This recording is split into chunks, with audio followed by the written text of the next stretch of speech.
Hello, everyone. We're here with Peoria Business Champs. This episode on our podcast with Miss Sara O'Shea from So Chic Boutique. I'm so excited to meet with her because I saw her speak a couple years ago. What was that? Pre-COVID, right? Yes, pre-COVID. And I've been a fan of hers, and you'll see why as we go through and talk with her and find out more about her. So on that note, would you like to kind of tell people a little bit about yourself? Sure, gosh. I said I'm going to have the hardest time being concise because I'm chatty and I love it. So I really appreciate being here. So a little bit about me. I'm a Peoria native, grew up here, but thought I would always leave because that was always the measure of a success, you know, as a kid, was leaving wherever you were New York from. City. Yeah, so you have to leave to be successful. And so funny that now I've settled here and made a career in life for myself. But grew up in Bartonville, went to Bradley for college, studied public relations and business because I knew there were so many things I wanted to do that I wanted to have just a really good broad base. And I was actually working at Bradley in student affairs when I kind of got the little inkling that maybe small business life was something I wanted to pursue. And I started my first business, a wedding and event planning business, 16 years ago because I paid my way through college selling wedding dresses. And so I had this love of events that I already had, and then I had this love of weddings that kind of cultivated there. So my first business was So Chic Events and started that 16 years ago. Quickly found that, as you know, if I really wanted to get my name out there at that business, it was before podcasts and vlogs and even Pinterest and social media, that I needed to find a good advertising outlet. So this is 05? 07. 07. Yep. So it was 07 when I started that. Quickly found that I needed an outlet to advertise myself, and radio wasn't going to be, you know, the greatest fit for the very specific demographic I wanted. And print probably would reach my, you know, my ideal customer's grandma or maybe mom, but not my ideal customer. And so when I kind of identified that I knew there was something I needed, there had to be other people that needed it. And so I created a company called Behind Every Bride, and it was a bridal magazine and a trade show production company where we brought all these businesses, event businesses, together to connect with potential customers. So then I had both of those businesses growing kind of side by side, the event planning and the magazine, while working in higher education, and thought, okay, I think I'm going to see what this small business life is all about, and left my full-time, salaried, stable, safe job, you know, that everybody says you're supposed to have. And you had kids at this time or not no? yet. That was why it was a good time to kind of adventure into full-time entrepreneurship world. What's your mindset at this time, like trying to make this decision? Like, what are you thinking? What's going through your mind? It was kind of if we don't try it now, we might not ever. You know, my husband and I at the time, when we got engaged, I wanted to hire a wedding planner. I wanted to do the planning. I wanted a coordinator. And I looked all over Peoria, and at the time, there were only 2 people providing that service. And I thought, our market is not huge, but it's not small. Really, it's a good size. Yeah. And then you got all the little towns out there. So many. So it was crazy from like an opportunity standpoint that there really wasn't, you know, as many out there as I would have thought. So that's kind of where it started stirring. I don't come from a small business family or entrepreneurial background, but I always had this kind of, I think I can do it. I think I could do something. And so then as I was kind of seeing these 2 small businesses grow, it kind of came to the point that something had to give. You know, either my full-time job and teaching part-time or these 2 small businesses. And my husband and I finally just said, now we don't have kids. Let's try it. We'll give it 2 years. And if it's not working at that, you go back go back and find another job. And that was in August of 2010, and I've been fully self-employed since then. Wow, congratulations. Yeah. Thank you. So you started out, when did you get the storefront that you have now in the Heights, which I love, by the way. Thank you. I love it too. Most days, like anything. So as I was kind of growing those 2 businesses, I'm a what's next kind of person, always feeling that creative tug of creating, you know, starting something new, figuring it out. I love a challenge. So when I get too comfortable, I look for the next challenge. And so retail had always been a passion of mine. And so I opened our first store, So Chic Boutique, which was gift and stationery, in September of 2013 in a little bitty storefront over in Morton. Okay. So we had a little store there. We eventually grew into a bigger store in Morton, and then eventually opened our Peoria store. So this fall it'll be 10 years since we opened our first store, and our Peoria store is almost 6 years old. And that's kind of what we know now is like our 2 storefronts, a big website, and that kind of thing. So you still have the Morton location and Peoria? We do. We have the Morton location and Peoria, party rooms in both. We do custom stationery, all sorts of fun stuff. When you are thinking of a new adventure, a new business challenge, what's the deciding factor of to go ahead and pursue it? Does it have to fit in your niche of what you're already doing, or have you ever done anything completely different? Yeah, I don't think it has to fit. For me, it's whatever is pulling me creatively, and also where I see that there's a gap in the market that I feel like I can uniquely fill. So for me, starting the wedding and event planning business, I went to school for business and public relations, but I didn't go to school specifically for event planning. But I knew that there was a skill set and there was a talent that I felt like I could contribute that would be different than what was already offered. And then when I decided to start Behind Every Bride, okay, other people were doing different things, but I felt like I had a different spin on it that I could offer. And then same with starting a boutique. Other people have retail stores. It's not a new concept. Right. But I felt like there was something different, a different perspective or mindset or a twist on it. And so for me, it's always kind of looking for that. I could start 100 businesses because there's so many things that I'm like, I think we could tweak it a little bit and make it different or serve a different demographic. And to me, that's the best part of being in small business. I want to know how you, as the owner, with all these different, 2 different stores and facets of each business, you can almost feel your style or your presence from the selection of what's in the store, from the toot from your mobile truck that you had. How does that happen? How did that come about? As far as how you can kind of see that reflection, I think to me that's the most fun part of creating a small business, because I don't have to abide by any other identity. I don't have anybody telling me how I have to fit in this box or that it needs to fit within this model. For me, it's literally figuring out what pieces of my heart that I want to put on display for others. And we even use that in training my team. I mean, when we talk to my team, I say, these stores are an extension of my home and an extension of my heart. And so I want everybody that comes in to feel as welcome as they would be if they were in my home. And so kind of the same idea in creating business concepts of, like, what's a little piece of my heart that I can put on display for the world and do it in a way that only I could do. So I think you brought up a good point when it comes to employees. Like, you've trained them and that trickles down. And I think that might be one of the reasons why it shows up in all areas, is because you've intentionally created that culture. I hope so. And I hope that's the case. I've always felt really boldly that I hire on their heart and I can train their brain. And that's always how I've looked at it. And I've always told people, if you have any interest in working with me, or you have something that is calling to you to be a part of something that we're doing, I've always felt really boldly that I hire on their heart and I can train their brain.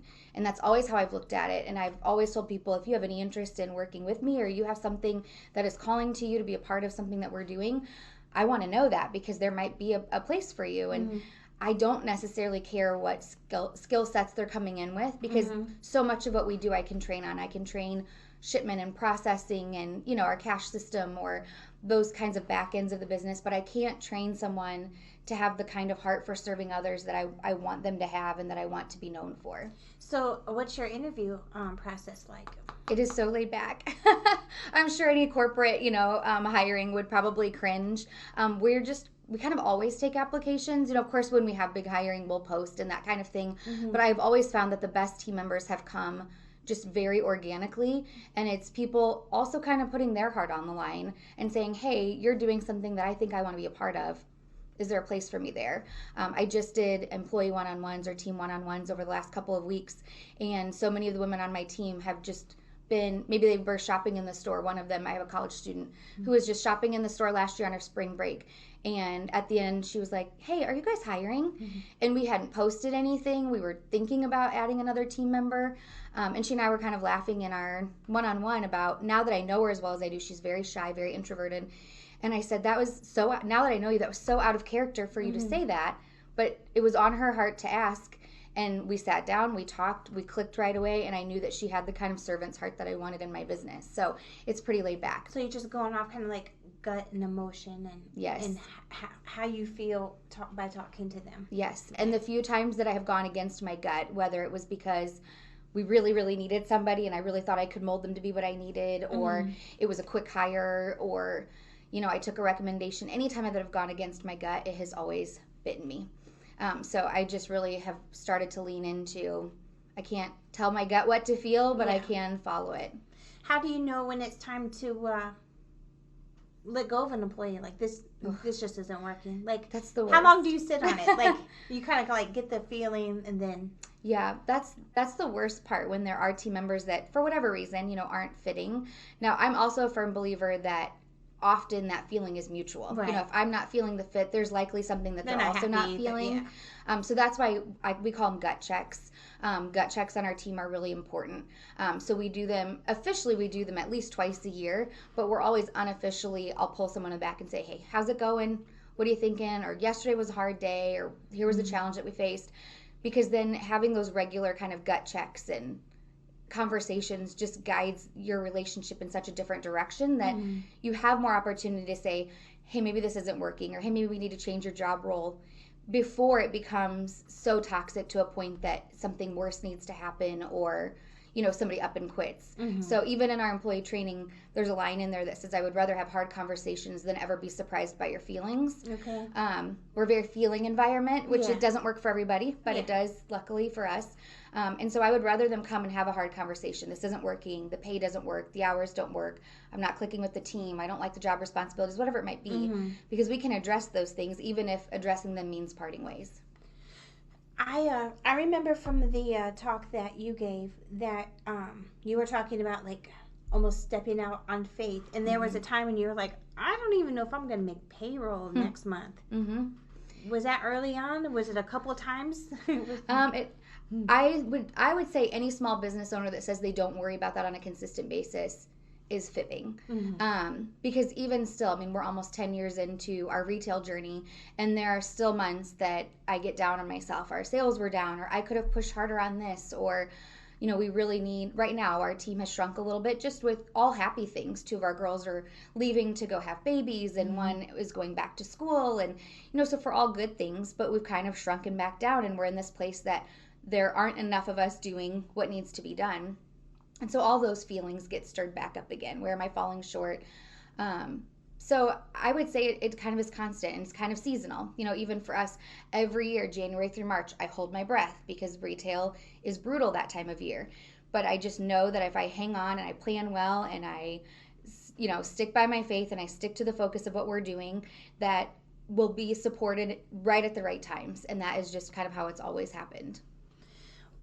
One thing that I personally have developed in my own life and in business is accountability. And I have found out, like, when things are going really, really bad, I try to step back and look, like, how am I contributing to this, and how am I showing up. But the second part that I feel like I'm beginning to learn and see is holding yourself accountable and someone else at the same time. Is that something that you do naturally? Because sometimes people get a pass because you're too busy like taking accountability, and you don't hold them accountable. So yeah, that's a great question. I think there's just, anytime you have started something from scratch, there's that natural kind of built-in accountability. Otherwise, it never would have grown from the first place, because you've obviously stayed with it long enough. I purposely work with my team, or even clients that I'm working with, and I tell them there will be times that I will fall short, that I personally will fall short of what you expect of me. There maybe will be times that you fall short of what, you know, I expect of you.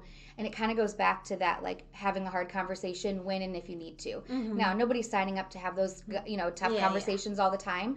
But when you've opened up that opportunity that, hey, there might be a time that we need to have that conversation, and it's going to be okay, I feel like it tempers it and makes it a little bit easier, makes something that's hard a little bit easier. But I also tell my team, because sometimes they're like, well, we don't want to bother you, you're so busy. And I'll say that is not fair. Yeah. That is what I'm here for. It's what I signed up for. And even when I get overwhelmed, I find myself telling myself, okay, this is what you signed up for. Right. This is what you wanted. This is at one time what you prayed for even. You know, when you're overwhelmed and you're stressed because your business has gotten too big, there was a time that you were overwhelmed and stressed because it was just you and you had 2 customers a day. Yeah. You know, so the stress just changes as your business changes. People weren't talking about it. It was like taboo. It was kind of like an illness or something. Yes. Almost. Yeah. And even my doctor at the time, I mean, he didn't know how to deal with an 18-year-old teenager You're that just was being dramatic. you're depressed. Yeah. And I kept saying, what I'm feeling is not depression, but I didn't know what the name of it was. I didn't know what it was, but it was my senior year of high school, and I was struggling with what came next and who was I going to be outside of this cozy little environment, that I had grown up in. And so now I've gotten much better over the years at kind of identifying what are those things that trigger me, whether it's my anxiety or my stress, and then how do I outlet, from there. And so for me, kind of two things. My family is a huge release of the stress and just being with them. And sometimes it even is down to, last night was one of them, I gave my husband my phone and I said, hide my phone. I don't want to know where it's at. I need to be fully present. And unfortunately, that's not always easy to do, especially with so much of our business being social media and, trying to make sure I'm serving everybody well.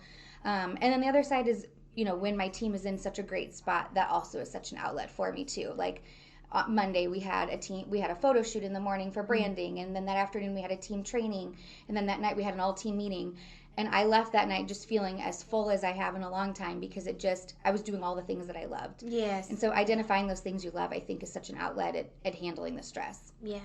I feel like that sometimes too, like you can like legit go 12, 14 hours of working and just be like in your flow, in your zone. Yeah, if you are doing what really like fills you up, and if you were lucky enough to then also have other people who fill you up, you blink and you've been doing it for a long time. Yeah. Who is your biggest mentor? Oh gosh, I've been so lucky to have so many over the years, and all at different points of my life, or different pieces of my career. When I worked at Bradley, my boss then was a really great mentor as I was building that higher education career. And then I was really involved in a Kiwanis group doing community service. And there were a couple of members in our community group, or in our Kiwanis group, that were great mentors for the part of my heart that wanted to give back and to serve. So there's just been all these different people along the way. That's awesome. That's a really great answer, because usually people give like just one person, which is fine, but there's so many different areas of our life, parenting, like, and you saw someone that was a good example. So that's and awesome. I think it's important that we have different people that inspire us in different ways, because I've yet to meet one person that can fulfill like they can help me on my spiritual journey, and they can help me being a better mom or better friend. And so I feel like everybody has potential to be a mentor in your life if you just pick out the little pieces of them that inspire you. Retail business is so different than most other businesses. How do you plan, or when do you start planning for the next holiday, etc.? Because right now you have Easter stuff up on your website. So when does that process, like, when do you start thinking about what and then you bring your team in? Can you talk to me about how retail businesses can successfully execute? Absolutely. I think that's probably the hardest part of doing retail well, and I will say I have grown in that so much from when I first started. For a couple of reasons. One, when I first started, it was so new and it was so small, and I had $0. I didn't want to take on any debt to start any of my businesses, and so we've just bootstrapped it along the way. That's awesome. When I was starting my wedding event planning business, I took my very first paying client and took her $700, and it allowed me to contract an attorney and to contract my accountant. And then when I was starting the magazine, I took my event planning money to help me pay a graphic designer. And then when I was starting the store, I took event planning money to buy retail product. And so I always had this bootstrap mentality, which when you have that mentality, it made me be a shorter term thinker, because I could only think with the money that I had at that time. Makes you more intentional. You're Absolutely. not just going to be throwing stuff out and seeing if it works. Yeah, well, let's see if this money works, you know. But I knew I never wanted to be indebted to my business, because I find anytime you're indebted to anything, financially or just emotionally, and you're indebted to it, you make different decisions because you have that feeling. And so I never wanted to feel like that. I wanted to know that at any point, if I had to, I could walk away. Didn't want to, wasn't planning for that, but I wanted to have that freedom. And so when I first started, I was very short-term thinking. For Christmas, I wouldn't order any Christmas product until September or October, because I wasn't even sure if I would still have a store come Christmas, or what money I would have. Now, over time, and as we've gotten, our bearings and more of a customer base and have gotten a little more secure, now we start planning up to a year ahead of that particular season. Wow. So I would say even right now, you're planning for what? Christmas. I mean, we're almost done planning for our Christmas product. Wow. Aside from some fill-in things, we did all of our Christmas buying in January. We probably did 90% of our Christmas buying this January, which kind of stinks because you're coming off of Christmas and then you're going to January to buying trips and buying all your Christmas product, and you just want to detox from Christmas, but in fact, but you have to plan for it or you won't have a Christmas the next year. So that part is always hard because I feel like I always have to be forward thinking, which then is a challenge because in my daily life I want to, live for now. Yeah. Was it hard for you to let go of some bigger roles as you expanded and got bigger? Yes, and it continues to be, and I still hold on tight to probably more than I should. I actually have been thinking about this a lot lately because of some team changes, and we've lost a couple of key employees. Again, all for really great, happy reasons. Right. But for right now, I've just it kind absorbed of brought you it back all. in, yeah. Yeah, so I would finally delegate, and then it pulls me back in. Okay, I finally gave up really being the one to tackle all of our big events and hired a director of events, and she's going to go have a baby, and I'm so happy and proud of her. But now it's all back on my plate. So now I'm back in the, do I hire and train and, delegate again? Do I just hold on to it? And right now I'm, just holding on to all of it. But I know I've got to get to a point that either I need to release that or I need to release some other things that I'm holding on to. So that's always a challenge. How many years after you were in business did you feel like you said earlier, you never stopped worrying about like the financial part, but when did you feel like calmer, like this is settled, like I'm gonna make it, it's gonna be okay? Never. I would say when we became a 2-store operation, like I still was not even sure. I still remember signing the lease on our Peoria location, and we had just moved our Morton store over into a bigger location. And I had actually said no to the Peoria location twice. Really? And then the opportunity kind of kept coming back. And I am also just a believer that opportunities can present themselves and you have to decide if the timing is right. And so I said no because the timing wasn't right. I said no twice. And then it came back at a time that felt more right. So there was a reason that kind of kept coming back. But even signing that lease, I was like, I don't even have one store figured out. What am I doing opening a second? But it was such a leap of faith and it was such an opportunity to grow that I felt like after we got, especially that first year of being a 2-store operation, man, I really felt like, okay, we can do this. And then the other really big time for me was during COVID when we were shut down. Both of our stores were shut down for 79 days. And it was gut-wrenching in every way. And we're kind of at that, like getting close to that timing and that anniversary. And so it's always on my mind because it's such a challenging time for everybody. For me personally, it was challenging, of course, personally, but then professionally, I had to lay off my whole team. It was just me working alone in one store, shipping orders, not working with customers, not working with my team, which were all the things that and still do fill me up. Manufacturers weren't... couldn't get product. What you could get, you didn't necessarily want. You didn't know if, 2 weeks turned into a month, turned into 2 months, turned into, 79 days for us. And so coming out of that and having made it through, that was also kind of like a breath of like, okay, if we can make it through that. And every one of my team members came back. Even after I had to lay them off, they all came back. And that was kind of the, okay, if we can make it through that and we can make it through being shut down and not being able to serve our customers in the same way, but finding new ways to serve them, and they kept coming back and they lifted us up through it, then okay, we are going to tackle anything else that, that's going to get thrown at us. Did your online sales pick up a lot? It did. Yeah, it was a blessing and a curse. But, for so long, our business, we kept saying every year when we do our annual team retreat, we're like, okay, this year we want to really focus on growing the website. But we're set up as a brick and mortar. Like, that's my first passion is real life people coming in, serving them. And so the website kind of always became like an afterthought for us to, develop it and for our customers. Well, there couldn't be an afterthought during, shutdown. That was our only platform to have a business. And so for better or worse, it created our website. We had a website before that, thank goodness. But it has just, now our website is essentially the same equivalent of having a third store. That's a really good point.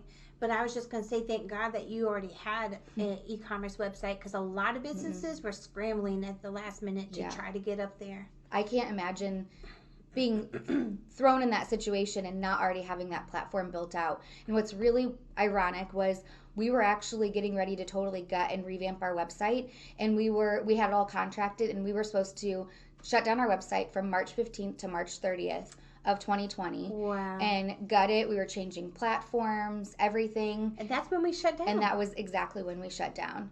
And so when everything was kind of ramping up, we're like, maybe we better not shut down. So I said, let's not and it was literally going to be 2 weeks, March 15th through the 30th.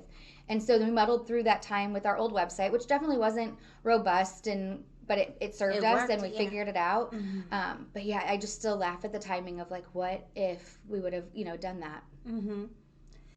Yeah. You said that your website is like a third store. Mm-hmm. I think that a lot of businesses would do themselves a great service by looking at their website and what they can do there.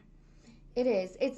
It has its ups and downs. There's certainly, I'm so glad we can serve customers from so far away and ship our products, or we even have so many local customers that will just order on our website and pick up in stores, but they don't want to drag the kids in or whatever. That's so, we'll get sometimes I'll laugh, I'll see order times. I'm like, 4 a.m. and I'll know that customer. I'm like, they were probably up with a sick baby, or they were up nursing, or they just had a baby, or whatever. Yeah. So they can order when it's convenient, or if they don't want, people with them when they're shopping, to hide things or whatever. My happiest times is going to Walmart by myself. Right? Yes. I'm just freely so walk happy around and smiling at people, and they're like, I'm like, no kids. like it's a vacation. Yes.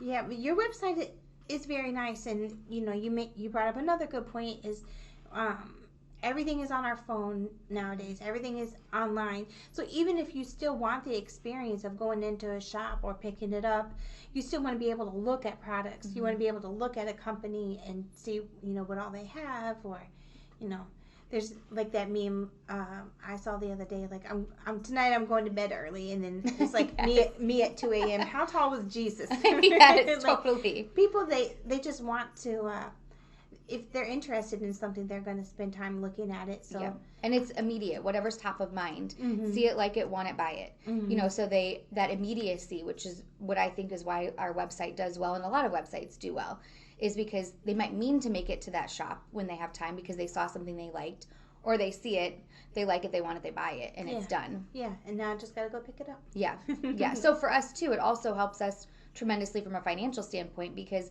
now we don't have to hope that they'll remember us or hope that they'll stop in. You're not losing out on those sales. Yeah. They could have went to Amazon or somewhere else, another shop. Amazon and Target, the bane of a small business existence. Yeah.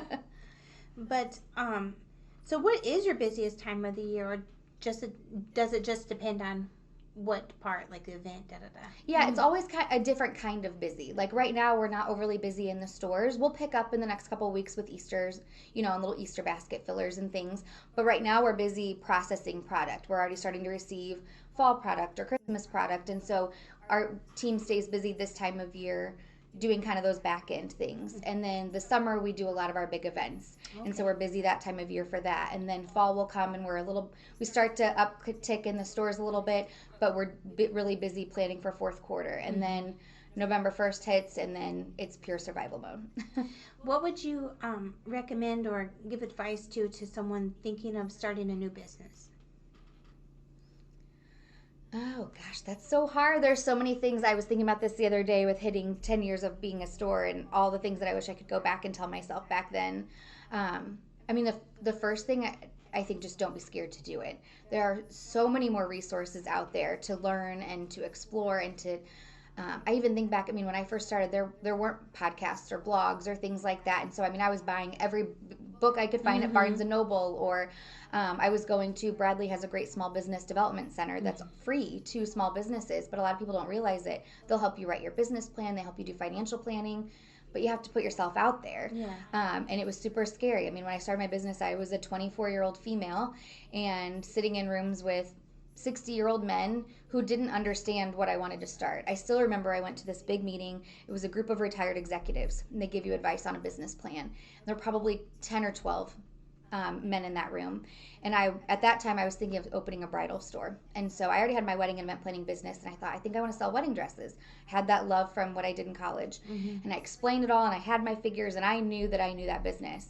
And one of them kind of looked at the paper and slid it to the side, and was like, I just don't get it. I don't get it. I don't see it. And I could have let it crush me. And looking back, I don't know how I didn't. I don't know how in that moment I didn't just shrink and just say, okay. Yeah. And instead I said, that's okay. I don't need you to get it. You're not my target demographic. Yeah. So that's okay. And I think sometimes we need to tell ourselves, like, it's okay if not everybody understands our business, and if not everybody is going to be a customer, even if not everybody supports it. Like, we have to be okay if there's a dream or a talent or something that we feel like we can uniquely do. We have to be okay with it, and then everybody else can either get on board or not. But if you believe in it fiercely enough, there's likely enough there that you can make it happen. You're going to make it happen. Yeah. So I just think maybe sounds, I should give more tactical advice of write a business plan, have financial projections, but those will come, but they'll only come if you believe in that idea fiercely enough to want to do them. Yeah, that's a great answer. The fire within that just makes you push through all the adversity that you're going to experience. Yeah. And try to tune out as much of that noise and negativity, because there will be plenty of it. Trying to tune that out as much as possible. Is there anything that we didn't talk about that you would like to discuss, or? I think, when you and I were messaging, one of the stories that you remembered me telling at the conference was a story kind of about mentoring specifically, and about Jim Maloof, who is a Peoria mayor, and he was in the Kiwanis Club that I was talking about earlier. And so when I joined our Kiwanis Club, I was fresh out of college. I was brand new in my job at Bradley. Had just turned 22 years old. And I went and joined our Kiwanis Club. And I was probably one of maybe 8 or 10 females in the club. And I was the youngest by probably 20 years. Wow. The average age in our club at that time was easily 60 plus. And it was mostly older men. But I found so many great relationships in that room that I, was intimidated by so much. But I will never forget one of my first meetings. They would do this pie auction, and one of our club members made really great pies. And so they would auction off the pie. They'd raise money for one of our causes. And so, I was 22. I didn't know who this person was bidding on the pie and causing a ruckus. So we bought the pie. And he's kind of grumbling, and afterwards he said, you, come over here and sit next to me. And I said, okay. And he said, sit down here. We're going to have some pie, and I'm going to get to know you. And I said, okay. And he said, what's your name? So I told him my name, and I said, what's your name? And he said, Jim Maloof. And then it dawned on me that he was the Jim Maloof. And I was like, oh. Well, hi. And so we sat and we shared pie, and he became just such an incredible mentor and friend to me. And he would leave voicemails for me, and he'd say, Sarah, this is your second dad. And I wish I had those voicemails now. I wish I would do anything to have them. But it was such an unexpected friendship and relationship that meant so much to me. So I guess if there was one thing that I feel like I want to share is just don't count out those people that come into your life that at first glance may or may not be the friend, the mentor, or the relationship that you expect it to be. Because at least for me, the most unexpected people have been the biggest blessings in my career and my personal life. And I think we all have these ideas of what we need, in different ways of our lives. But sometimes that means we don't always pay attention to what the universe is telling us we need. And I needed Jim Maloof, and it was just amazing how that moment kind of came together. My whole takeaway from you is just like, your faith in yourself and that things are going to work out has served you very well.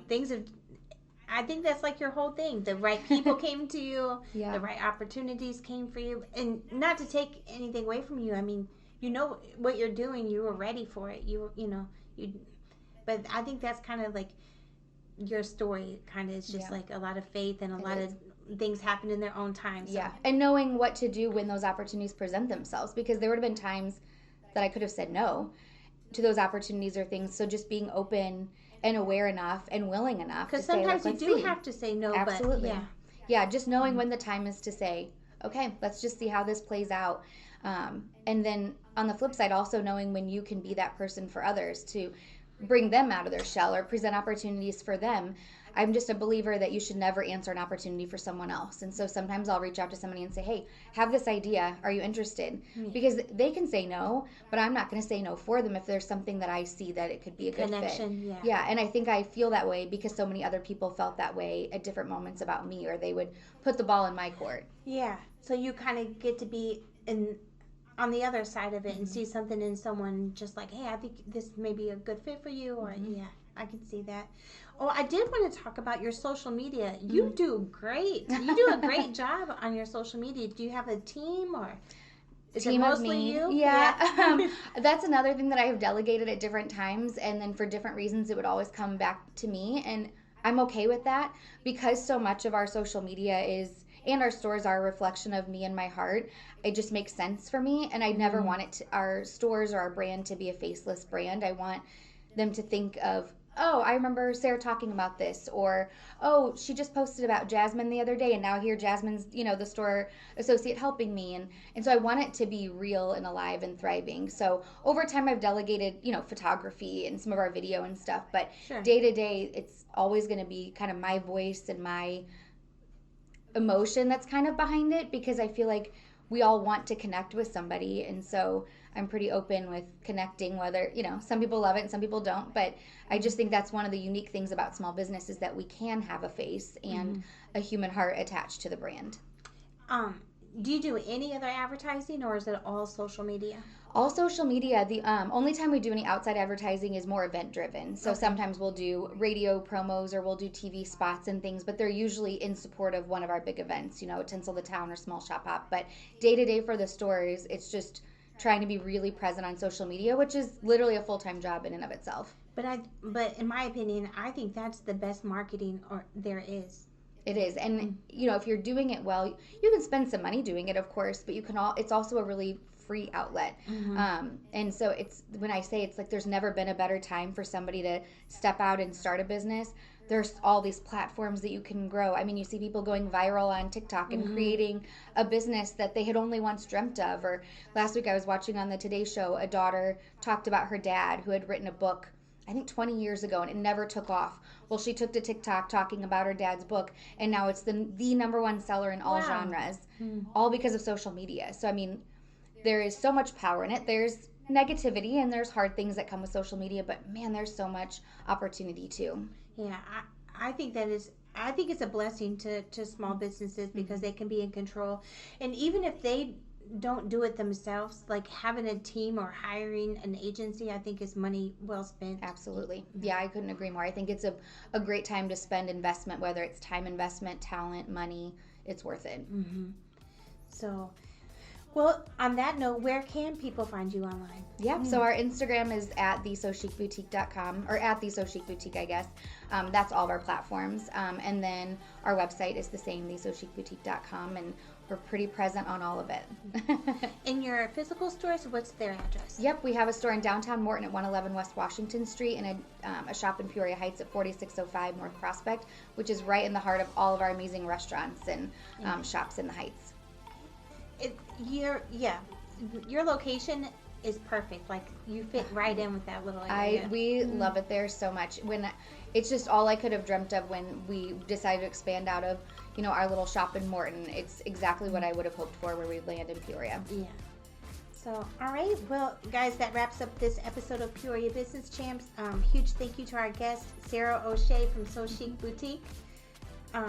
And to all of our listeners, I know this is a new podcast, but I really do appreciate you guys, supporting us on our YouTube and Facebook group and our podcast. So thank you to you guys. And if you haven't yet, join our Facebook group, Peoria Business Champs. And also you can find us on YouTube. Thanks so much, you guys, for listening, and have a great day.